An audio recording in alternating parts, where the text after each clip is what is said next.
The morning Callum Rourke almost walked out of his own life. It started with eggs. He was making them wrong, the way he always did: too much heat, cast iron too dry, flipping them before the whites had properly set so the yolk broke and bled into everything. I'd watched him cook eggs 100 times, and they always came out exactly the same way, somewhere between scrambled and surrendered. He'd slide them onto the plate without comment, eat them standing at the counter, and that would be breakfast.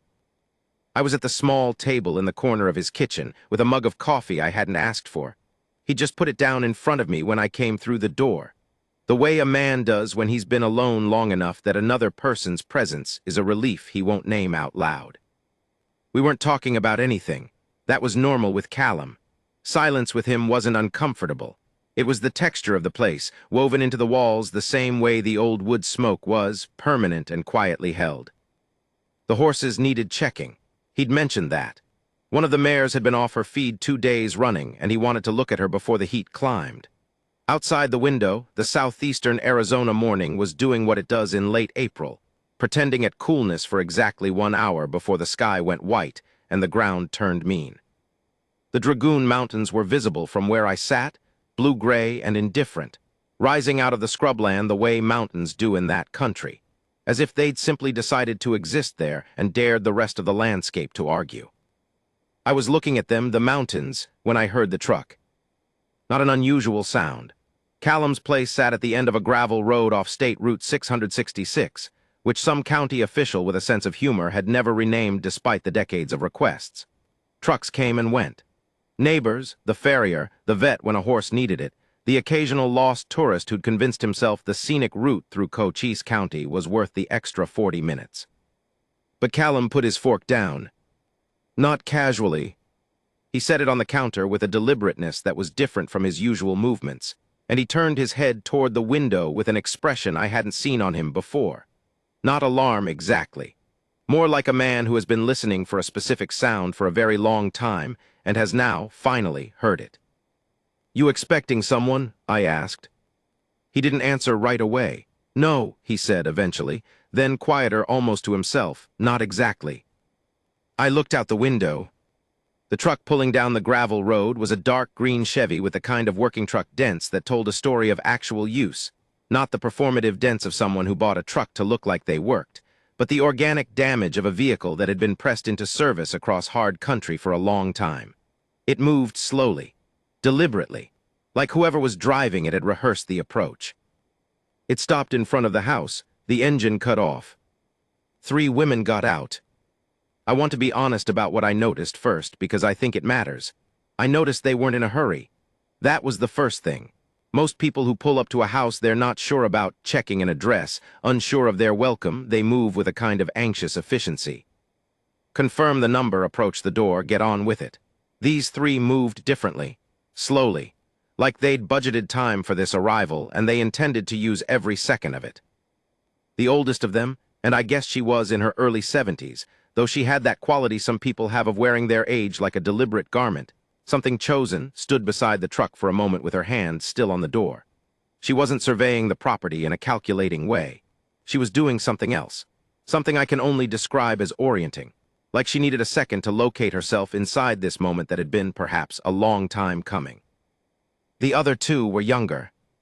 One was perhaps 50, solid and quiet, with the kind of face that doesn't give away much but gives away more than she probably intends. She wore a plain dark shirt and her hair was pulled back, and she stood slightly to the left of the older woman in a way that suggested she did that automatically, positioning herself as a kind of anchor or shield, whichever was needed. The third was maybe late 30s. She was the only one who was visibly nervous. I could tell because she kept adjusting the strap of the bag over her shoulder, a small automatic fidget, and because she looked at the door of the house first before she looked at the property, which is what nervous people do. They go straight to the confrontation point. Callum was already moving toward the door.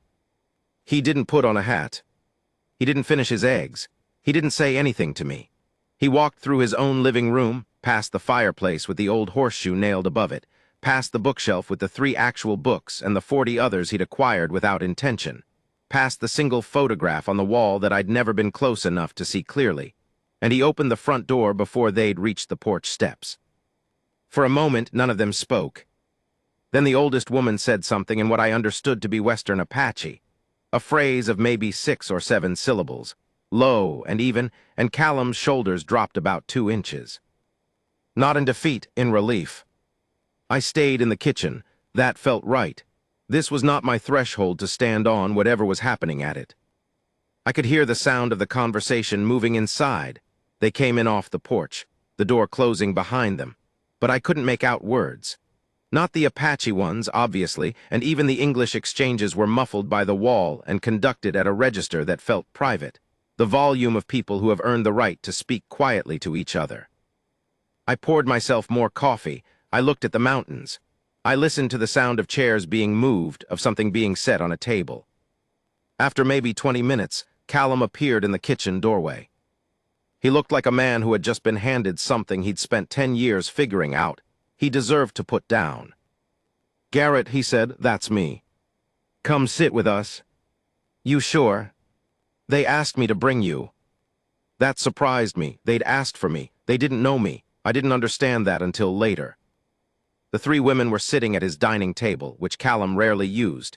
It was usually stacked with feed catalogs, old mail, and the various paper detritus of a man who lives alone and doesn't observe the distinction between a table's purpose and its surface. He'd cleared it. I don't know when, because he'd been with me in the kitchen, which means he must have cleared it before we arrived this morning, or he'd done it in the time between hearing the truck and reaching the door, which I couldn't figure. Later I decided he'd cleared it a while ago, maybe days ago, maybe longer. The older woman's name was Delrina Tso. She introduced herself and then introduced the others. The middle woman was named Connie, her daughter.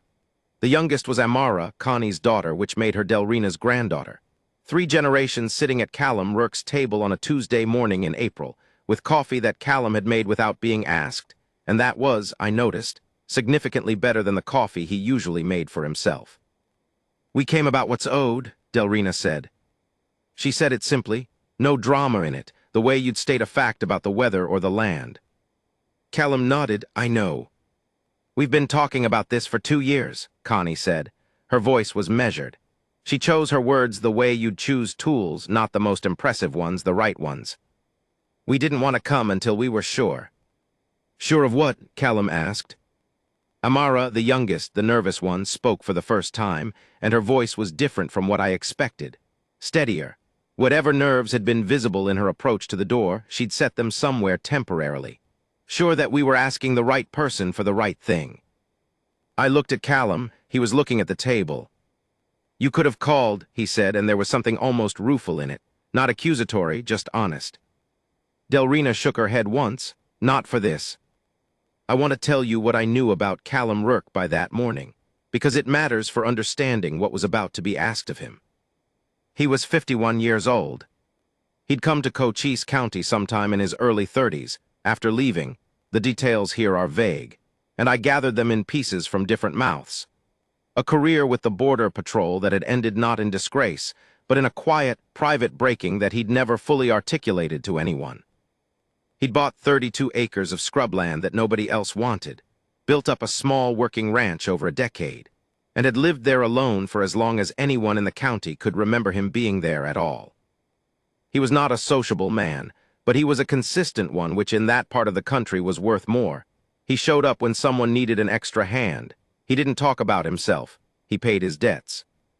The thing in the Dragoon Mountains, the spring of 2014, I knew the rough shape of it. A vehicle had gone off a secondary road in Cochise County during a late-season flash flood. 3 women had been trapped in the wash. Callum had been nearby, on his way back from somewhere he'd never specified, and he'd gone in. The water had been bad, that much everyone agreed on. He'd gotten all 3 of them out.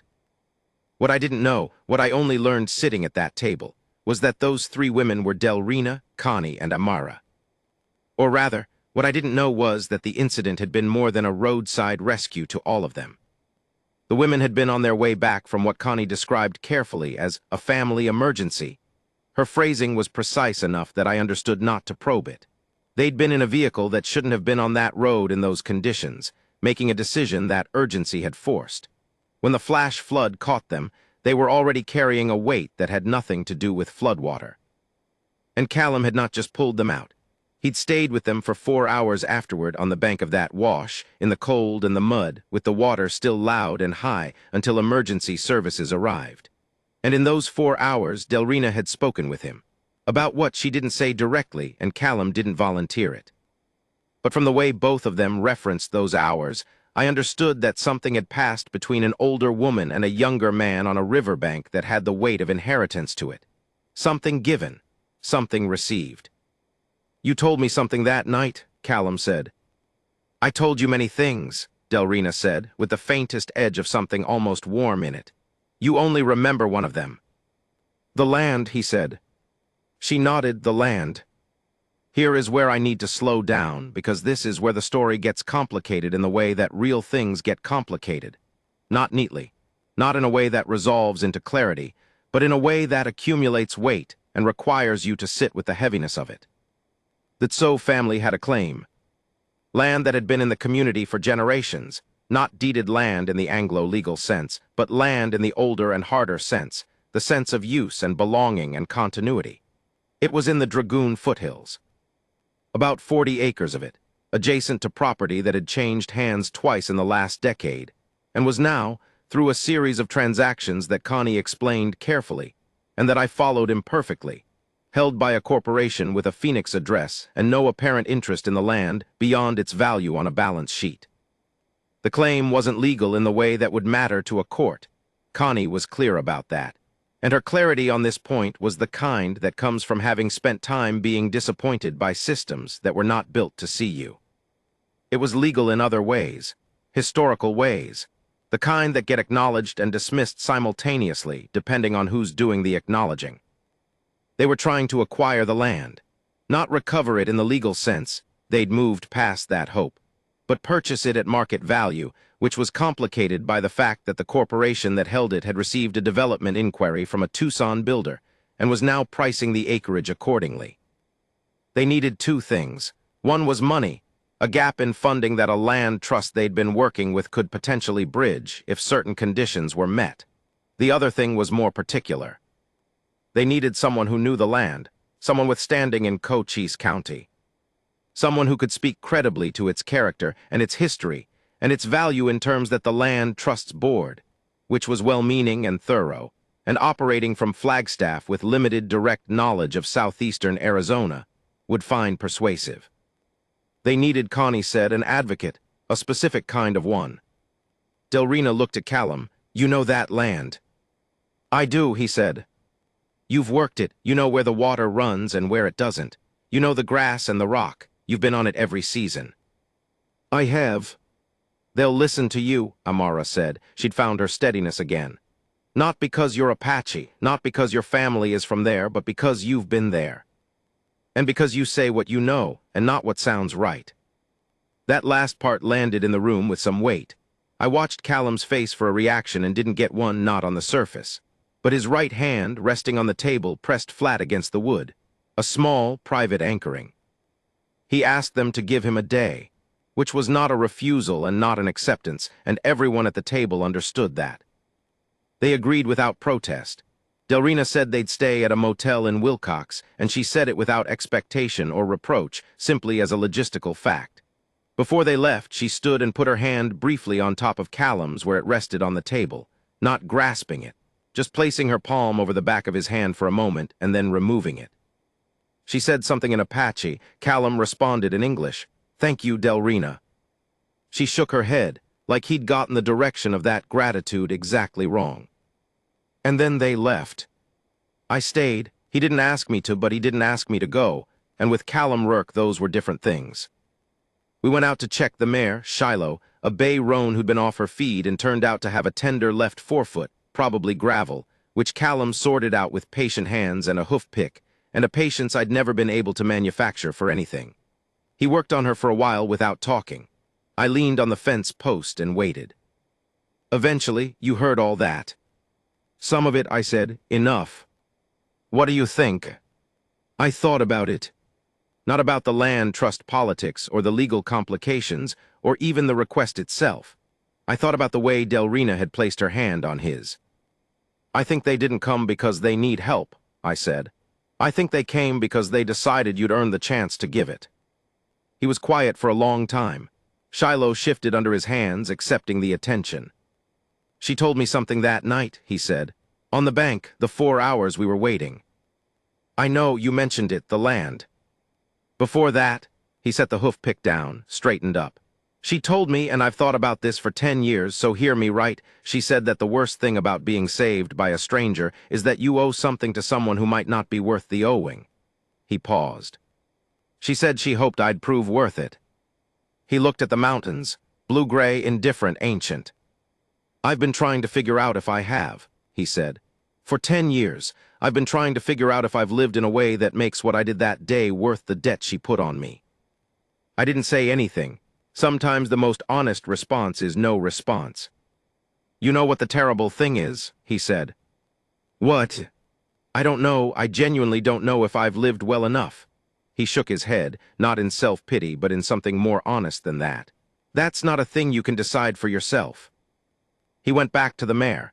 She leaned into him slightly, the way horses do when they've decided someone is safe. "I'll call them in the morning," he said. That night I drove back to my own place, which is 11 miles east and considerably less burdened with silence.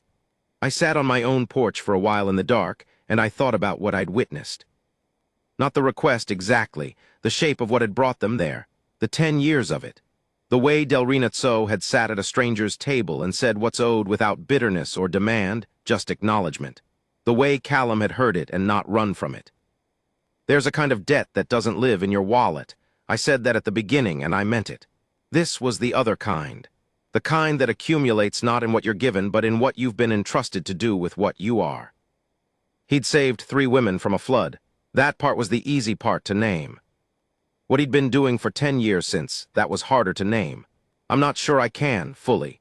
But I think it had something to do with trying to be the kind of man that a debt from an Apache elder doesn't shame. Whether he'd managed it, I couldn't say. He'd find out in the morning. And so I suppose would I. The mare's foot was fine by the next day. I know because Callum told me when he called to say he'd already phoned Wilcox and told Delrina yes. He didn't elaborate, he never does. But he sounded, for the first time in 3 years of knowing him, like a man who had put something down. I've never been good at meetings. I say that not as an apology, but as a fact about myself that I've made a kind of peace with. I talk too much when I'm nervous and not enough when I'm not, and somewhere in the middle of those 2 states, which is where most meetings live, I tend to become either an interference or an absence, neither of which is useful. Callum knew this about me. He brought me anyway. "Why?" I asked him in the truck, 3 days after the women had come to his door. We were driving north on Route 90, heading for Benson, where the Land Trust had arranged a meeting with their regional coordinator. The women would be there. A woman named Patricia Voss, the coordinator, would be there. A lawyer whose name I'd already forgotten would be there. "Because you write things down," Callum said. That surprised me. "You've seen me write things down." "You're always writing things down." He was right. I keep a log, have kept one for years. Nothing formal, just a composition notebook, the kind you get from the drugstore, and I fill them up and stack them in a box in my closet and don't go back to them often, but I write in them nearly every day. Observations, fragments, the things that happen in a day that are too small to tell anyone but too real to lose entirely. "You want a record," I said. "I want someone who pays attention," he said. "I pay attention to the land, I'm not as good at rooms." The meeting was in a conference room above a title company in Benson that had clearly been built for a different era of confidence in the region's economic future. Drop ceilings, fluorescent lighting, a whiteboard with the ghost of old marker text that hadn't quite cleaned off, leaving pale blue hauntings in the corners. Patricia Voss was already there when we arrived. She was small and efficient and had the specific energy of a person who spends her professional life trying to accomplish good things inside systems that weren't designed to allow it, a kind of compressed determination, like a spring. She shook Callum's hand and then mine, and when Callum explained who I was, she nodded without apparent concern. "You're welcome to observe," she said, which was generous and also practical and contained in it a faint warning about the limits of my welcome. Delrina, Connie, and Amara came in 5 minutes after us. The lawyer, a young man from Tucson named Hargrove, earnest in a way that law school hadn't yet fully eroded, was the last to arrive. What I noticed watching them all settle in, the room organized itself around Delrina. Not deferentially, exactly, but there was a gravitational adjustment. Patricia moved her papers slightly. Callum, who'd been sitting at one end of the table, changed his position without apparent decision. Even Hargrove, who didn't know her, sat up straighter. Delrina noticed none of this, or seemed to notice none of it, and I think the truth was probably that she'd spent enough time being the person a room adjusts around that she'd moved past clocking it. Patricia Voss began with logistics. That was her style, clear, sequential, efficient. The Land Trust had reviewed the Tso family's case. They understood the historical context. They were sympathetic to the community interest dimension of the acquisition. However, Connie repeated, not as an interruption, but as an acknowledgement that she'd known there would be a however. The however was this: the Trust's board required documentation, not of the family's connection to the land that was understood, accepted within the Trust's mandate, but of the land's character and condition, its water situation, its grassland health. The state of the juniper stands on the western portion. A sense of whether the 40 acres was viable as a protected parcel, or whether it had been sufficiently impacted by the previous decade of ownership to require significant remediation before it could be held in the Trust's portfolio, without creating liability. "Who's been on it?" Patricia asked. "Callum has," Amora said. Patricia looked at him. "How recently?" "March," he said. "I was running fence on my eastern boundary. The parcel shares about 600 feet of that line." "What's the water situation?" "He talked for 8 minutes without stopping. I wrote what he said the way he said it, not cleaning it up, not restructuring it, because the value in what he was saying was not just the information, but the texture of how a man who knows a piece of ground speaks about it. He talked about the seasonal seep on the lower slope that had been active both years. He'd crossed it in spring. He talked about the Tobosa grass in the flat section, and the fact that it had come back after what looked like overgrazing in the early part of the previous decade. He talked about the rock formations on the northern edge, how they provided shade that made that corner usable for cattle or wildlife through the worst of summer. He talked about a pair of phainoplas he'd seen there for 3 years running, which was either information about the berry-producing vegetation or information about the site's relative quiet. When he stopped, the room was very still. Patricia was looking at him with an expression I recognized. She'd encountered something she hadn't expected. "Have you written any of this down?" she asked. "He has," Amara said quietly, looking at me. I looked at my notebook, 6 pages of Callum's voice. We broke for an hour at midday. I found myself walking with Amara in the parking lot behind the building, not by intention. We just both went outside at the same time and ended up moving in the same direction. She was quieter outside than she'd been in the room. In the room, she'd been focused, precise, doing the work of being the youngest person at the table who also happened to know more about the procedural dimensions of the Trust's application than anyone else there. Outside, she seemed to exhale. "How's he doing?" she asked, nodding back toward the building. "Callum, he's fine. He's better at this than he thinks." "I know," she said. "That's not what I meant." I looked at her. "What do you mean?" She adjusted the strap of the bag again, the same nervous gesture from 3 days ago, though smaller this time. "We talked about this a lot, the 3 of us, before we came, whether it was right to bring him in." "Right in what sense?" She was quiet for a moment. We'd reached the far end of the parking lot, where the pavement gave way to hard dirt and a line of creosote. She stopped there, the way people stop at edges. "He did something good 10 years ago," she said. "And then he went home and lived with it. I don't know what that's like, but from the outside, for people who—" She stopped, tried again. "My grandmother believes in the weight of things, what you do and what you carry. She said Callum has been carrying what he did because he doesn't know how to set it down. She said the only way you set something like that down is if you do something with it." "And this is the something," I said.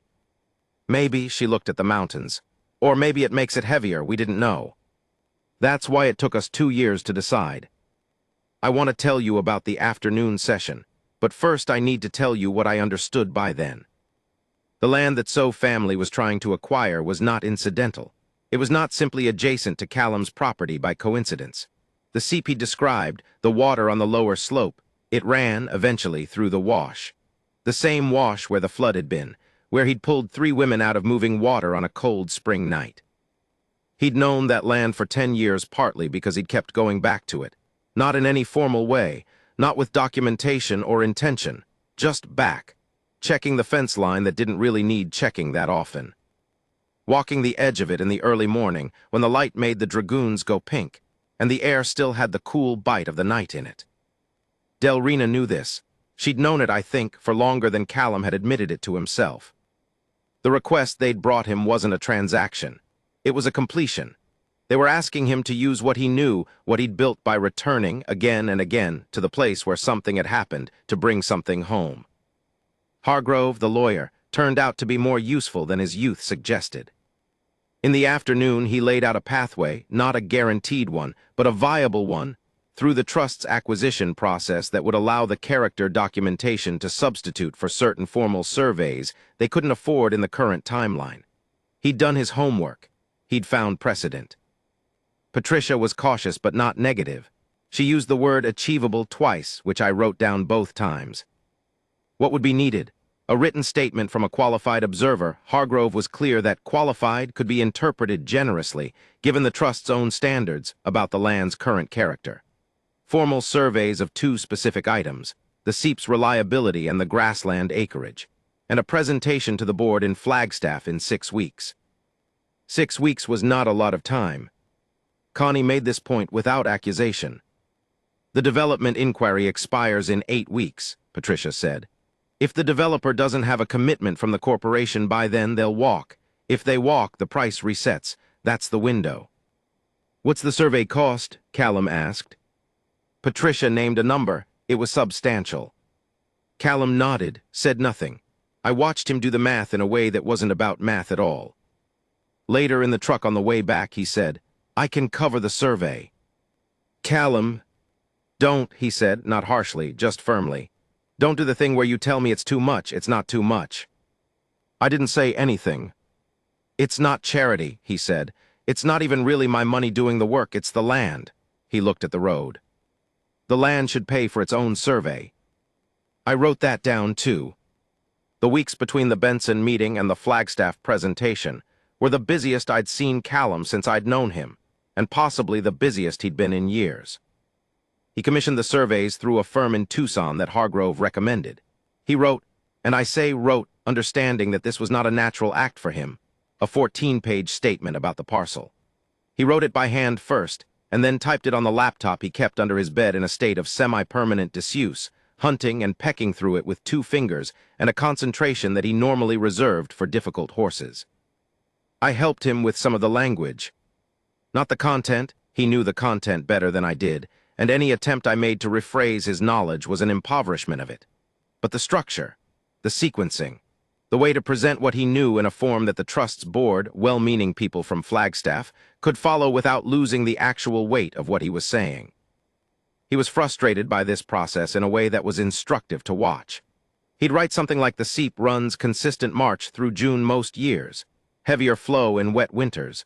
The line of willows on the east bank confirms it's been there long enough to establish root depth, and I'd say that was exactly right and didn't need changing, and he'd look at me like I was humoring him. It sounds plain, he said. Plain is what they need, I said. You're not arguing, you're testifying. That word, testifying, seemed to sit right with him. He nodded and went back to the laptop. Amara came to the house twice during those weeks. She brought documents the family had gathered, photographs, some old, some recent, written accounts from community members, a hand-drawn map of the property's traditional boundaries that was old enough that its paper had gone fragile at the folds. She and Callum would sit at the dining table, the same cleared table where her grandmother had told him what was owed, and go through things together.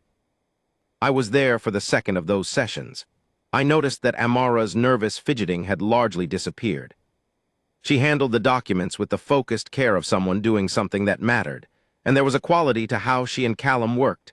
The specific unspoken coordination of 2 people who have found a shared task they're both serious about. That was something to see. You know this land too, he said to her at one point, looking at the old map. Not the way you know it, she said. Different way, he said, not lesser. She looked up from the map. That meant something to her. I could see it, though she didn't say so. Connie came only once. Mid-May, a Wednesday, in the late afternoon when the heat had peaked and was just beginning to relent into something survivable. She sat with Callum on the porch while I was inside getting water, and I heard them through the screen door. "She's not well," Connie said. I knew she meant Delrina. "I know," Callum said. He said it without surprise, which meant he'd known already or suspected. "She won't say it, but she's been slower since winter. It's why." Connie stopped. "It's why you came now," Callum said. "Yes." A long quiet. "She wants to see it," Connie said. "Before she wants to walk it." "Okay. Even if we get the land, it might be." Connie stopped again. "It'll be worth walking now," Callum said. "We don't have to wait for the paperwork." I heard Connie make a sound that wasn't quite anything. Not a word, not a cry, something in between. And then Callum said something too quiet for me to catch, and then nothing else. I went back outside and nobody mentioned what had been said, and I didn't put it in my notebook. Some things aren't for writing down, some things are just for holding. Delrina walked the land in late May. All 5 of us went, Callum, me, Connie, Amira, and Delrina. We drove in 2 trucks out to the Dragoon foothills on a Saturday when the sky was high and blue, and the mountains were as close as they ever get, which is never as close as you want. She walked slowly. She had a cane she used on the uneven ground and didn't appear to be embarrassed by it. Callum walked next to her for the first while, and then dropped back when the terrain smoothed out and she didn't need the company for balance. She stopped at the seep, stood there for a long time. The willows were in full leaf, and the sound of the water, small, unhurried, was the only sound for a while. The mountains were visible above the ridgeline to the east. She said something, Apache again. I didn't ask for a translation. From Amara's face, I gathered it wasn't something meant to be translated. On the way back to the trucks, she stopped and looked at Callum. She was shorter than him by a full foot, and she looked at him the way tall buildings look at you from across a street, with a completeness that doesn't need to establish itself. "You kept coming back," she said, in English for the first time. "Yes," he said. "Why?" He thought about it. Genuinely thought, the way he always thought, no performance in it, just the actual process of finding the right thing to say. "Because I wanted to know if it was okay," he said. "The land, if it had been," he stopped, "if it had been okay since." She looked at him for a moment more, and then she nodded, once. It was the most complete sentence I've ever witnessed delivered without words. That night I drove home and sat on my porch for a long time in the dark. The dragoons were invisible in the distance, just a deeper darkness in the general dark, the shape of absence rather than presence. I thought about what Callum had said. I wanted to know if it was okay, if it had been okay since. 10 years of coming back to check on a piece of land. 10 years of walking the boundary fence that didn't strictly need walking, looking at the seep, noting the grass and the birds and the quality of the silence. Not because the land needed him to, because he needed something to look in on, something to verify was continuing. I thought that's not stewardship, that's something older than stewardship. That's a man keeping faith with a place he's connected to by an act of consequence. Keeping faith by showing up repeatedly, without fanfare, without asking for credit, without even fully admitting to himself that that's what he's doing. The Flagstaff presentation was 3 weeks away. I didn't know if it would work. Patricia Voss had said achievable, not certain. And there was a board to convince, and a corporation to outpace, and a developer somewhere in the equation who had his own interests and his own timeline. But I knew this. Whatever happened in that boardroom in Flagstaff would not determine the value of what had already happened. The land was okay. It had been okay since. Callum had needed 10 years and 3 women at his door to find out. The survey results came back 2 weeks before the board meeting. The seep was confirmed. The grassland was viable. The juniper stands were intact. Patricia Voss called Callum to tell him. I was there when he took the call. He listened and said thank you and hung up and went back to his eggs. They came out exactly the same as always. He ate them standing at the counter. But he was smiling. The drive to Flagstaff takes you through a country that makes you feel the scale of things, whether you're ready for it or not. I'm not sure I was ready for it. I'm not sure any of us were, though we all pretended differently. Callum drove and was quiet in a way that had a different texture than his usual quiet, tighter, like a held breath.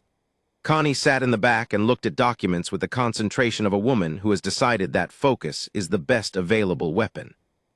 Amara sat next to her and stared out the window at the high desert giving way to Ponderosa country as the altitude climbed.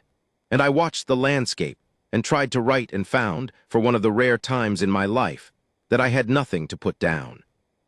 Delrina was not with us. She'd been in the hospital for 3 days. Not a crisis, or not what they were calling a crisis, which amounted to the same kind of reassurance that contains its own unsteadiness.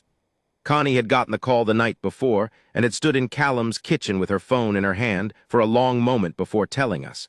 Her face had done something complex that she'd resolved into a practical expression before she'd turned around. "We go," Delrina had told her. Connie had relayed this to us the next morning. She said, and I'm giving you her exact words, she said, "The land doesn't wait for a woman's hospital bed. Go and tell them what's right." So we went. I sat in the passenger seat and watched the Mogollon Rim rise ahead of us and thought about a woman in a hospital bed in Wilcox who was refusing to allow her absence to constitute a defeat, and I found I couldn't hold it without my throat doing something I wasn't prepared for. The Flagstaff office of the Sonoran Land Trust was in a building that tried hard to communicate its values through its architecture, natural materials, exposed wood beams, a reception area with a large photograph of Arizona grassland on one wall and the organization's mission statement on the other. Patricia Voss met us in the lobby. She looked at our group of 4 and did a quiet accounting that she kept off her face. "Delrina," she asked Connie. "Hospital," Connie said. "She sends her statements and her regards." Patricia nodded. "We have everything she submitted. It's in the packet." We were shown to a conference room with a view of the San Francisco peaks, which were still carrying a little snow at the top despite the season. The board was 6 people, a mix of ages, mostly Anglo but not entirely, the specific profile of a professional conservation organization trying to represent the landscapes it worked in. They were courteous and prepared, and asking the questions that needed to be asked, and I could see from the first 10 minutes that they were not hostile, but that they were careful, the way you are when you're responsible for money that isn't yours and decisions that have consequences. Patricia presented the case. Hargrove handled the legal framework. Connie spoke about the family's connection and the community context with a precision that was, I thought, exactly the right choice. Not an appeal to emotion, not a demand for recognition, but a clear, grounded account of what the land meant and to whom and why its protection in the trust's portfolio would serve the trust's own stated mission.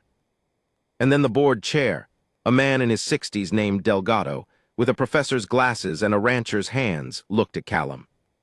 "You submitted the character statement?" Delgado said. "Yes," Callum said. "You've been on the property regularly over the past decade?" "Yes." "And you're not affiliated with the family, with the community?" Callum considered this. "Not formally." "Then what's your interest in the outcome?" The room was quiet. I had my notebook open, but I wasn't writing. Callum looked at Delgado. He looked like he was deciding something. Not what to say. I don't think he was the kind of man who rehearsed answers, but whether to say the whole truth or the tactical portion of it. He said the whole truth. 10 years ago, I pulled 3 women out of a flash flood in a wash near those 40 acres, he said. One of them is in a hospital in Wilcox right now, which is where she'd rather not be. She'd rather be in that room with you. She can't be, so I'm here. He paused. My interest in the outcome is that I've spent a decade understanding what it would mean for that land to go a different direction, and I believe the Trust's mission is better served by keeping it intact and in community stewardship than developing it, and I put everything I know about that parcel into 14 pages for you. Another pause. That's my interest. Delgado looked at him for a moment. All right, he said, and moved to the next question. The board deliberated. We were asked to wait in the lobby. The 4 of us sat in chairs that were slightly too nice for the level of comfort we were able to access, and we waited. Patricia brought us coffee. The receptionist pretended not to watch us. Through the window, the San Francisco peaks held their snow and their silence, indifferent to the specific human anxieties unfolding below them. Amara's leg was bouncing. The nervous fidget had migrated from her shoulder strap to her knee. I noticed and said nothing. Connie checked her phone 3 times in 20 minutes. Each time she looked at the screen, she did a small recalibration of her expression before she put it away. Callum didn't do anything. He sat in his chair the way he sat in most spaces that were not his home or his land, with the quality of a man who has decided to be present but is not especially invested in the room's evaluation of him. He'd done what he came to do. He seemed to understand that the outcome was now in someone else's hands, and that this was the appropriate state of affairs. I wrote the following sentence in my notebook, and then crossed it out because it was too neat. There is a specific dignity to the act of waiting for others to decide what you've already earned. Too neat, but also not wrong. Connie's phone rang at the 40-minute mark. She was across the room before the second ring, turning her back to us, and we could see from the angle of her shoulders what kind of call it was before she'd said anything. She came back 2 minutes later. Her face had done the complex thing again and resolved itself again, and she sat back down.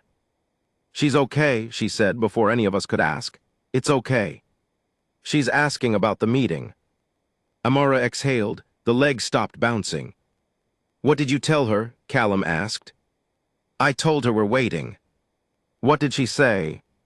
Connie's mouth moved into something that wasn't quite a smile. She said, "Hurry up." Patricia appeared at the lobby door at the 1-hour mark. She had the focused but neutral expression of someone who has learned to present outcomes without previewing them. We followed her back into the conference room. Delgado spoke. The board had reviewed the materials comprehensively. The character documentation was thorough and credible. The survey results addressed the trust's concerns about the parcel's ecological viability. The family's historical and cultural connection was documented and aligned with the trust's community stewardship mission. The funding gap, given all of the above, could be met through the trust's contingency allocation, which existed for exactly this kind of time-sensitive acquisition.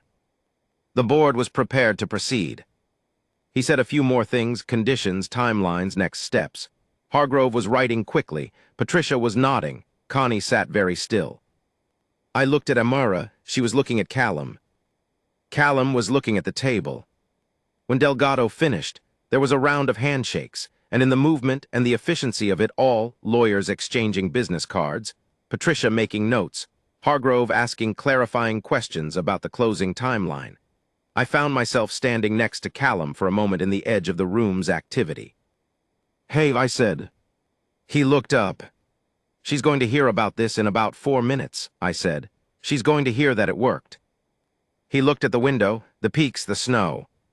"She already knew it would," he said. "Did she tell you that?" "No, but she wouldn't have come if she didn't." He said it without arrogance. Just the understanding of a man who had spent 10 years watching something and had learned to read it. Delrina Tso doesn't travel for things that don't work out. She travels to make sure they do. We stopped for lunch on the way back, at a diner in Camp Verde that had the specific quality of roadside diners in Arizona. A little faded, deeply functional, the kind of coffee that has earned its indifference to sophistication. We sat in a booth, the 4 of us, and ate in a way that suggested we were slowly returning to our bodies from wherever we'd spent the morning. Connie had called ahead. Delrina knew. Amara told me what she'd said that Connie had told her on the phone while we were eating, translating in fragments. Delrina's exact words relayed through Connie's English. Good. Now he can stop checking on it. I wrote that down. Callum laughed when I told him. A real laugh, the kind you don't manufacture. Short and sudden and then gone, like a bird off a fence post.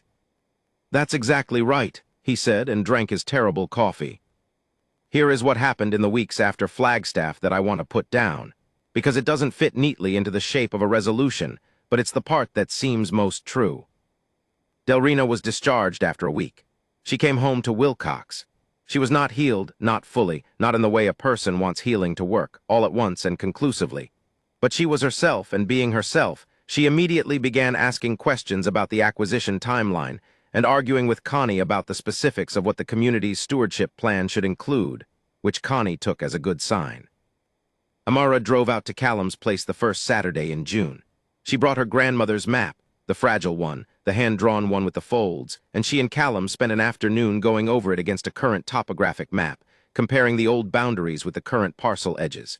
They were trying to figure out if the seep was within the historical boundary or outside it. It was, I think, an exercise in knowing, in making the old and the present legible to each other. I stopped by, sat on the porch and watched them through the window for a while before I knocked. Two people at a table, working on something careful and old, with the mountains visible in the evening light and the horses quiet in the pasture beyond. I thought there is a kind of work that is also a form of keeping faith, not keeping faith with an agreement or a contract, but with something harder to name. A place. A relationship between a place and the people who belong to it and the people who, by some grace of action or attention, have come to tend it. I thought about what Delrina had said when she stood at the seep, something in Apache that I didn't understand. I thought about what Callum had said when she'd asked why he kept coming back. I wanted to know if it was okay. I thought the land was okay. The land had been okay. What he'd been checking on all those years was whether he was. I want to be honest about how this ends, because I think the honest version is better than a tidier one. The acquisition closed in August. The land went into the trust, with the Tso family as the named community stewards. There was no ceremony, Delrina didn't want one, and Connie had learned over the course of a lifetime that her mother's wants on the subject of ceremony were not negotiable. There was a signing. There was the land. Callum didn't attend the signing. He wasn't asked to and didn't ask to. His part, as he understood it, was done. What he did do on the Saturday after the closing, which I know about because I was there, was walk the fence line on his eastern boundary, the one that shares 600 feet with the Tso parcel. He did it the way he always had, methodically, with wire cutters on his belt and a pair of gloves, checking the posts and the tension and the condition of the wire. At the shared line, he stopped. He stood there for a while looking at the parcel that was now, formally and finally, what it had needed to be. He didn't say anything. He didn't need to. He just checked the fence, found it sound, and moved on. Delrina sent him a letter. A physical letter, handwritten, in English and Apache in alternating passages, which he received in mid-August and which he did not share with me, and which I did not ask about. What he did share, because I was sitting on his porch when he read it, and because some things land on a person's face before they have the chance to contain them, was the last line. He looked up from the letter and he said, "She says I can stop carrying the flood." He folded the letter and put it in his shirt pocket. He sat with it for a while. I sat with him. The dragoons were pink in the late light. The mare Shiloh, her foot long-heeled, was moving in the pasture below us, unhurried. "Can you?" I asked. He thought about it for a long time. "I don't know," he said, "but I think I know what to do with it now." He looked at the mountains. "I think you carry a flood by moving water," he said. "You don't put it down, you just make it useful." I've been sitting on this for a while now, trying to figure out what it is I witnessed over those months. Not the transaction, land trusts and board votes and survey reports are understandable enough, but the shape of the thing underneath the transaction. A man pulls 3 women from a flood in the spring of 2014. That act takes 20 minutes, maybe less. The consequences of it take 10 years to arrive and several months to resolve and will, I think, continue to move in ways that don't have a clear endpoint. That's not exceptional. That's how consequential acts work. The action is brief. The weight of it is long. What I don't have a clean answer for is this. What made Callum the person who kept showing up? Not the night of the flood. I don't know what he was doing in those mountains, and it doesn't matter for this. But after. What made him go back year after year to walk a fence line that shared 600 feet with a piece of ground where something had happened? Most people don't do that. Most people have the experience and carry it internally and move on. Or try to.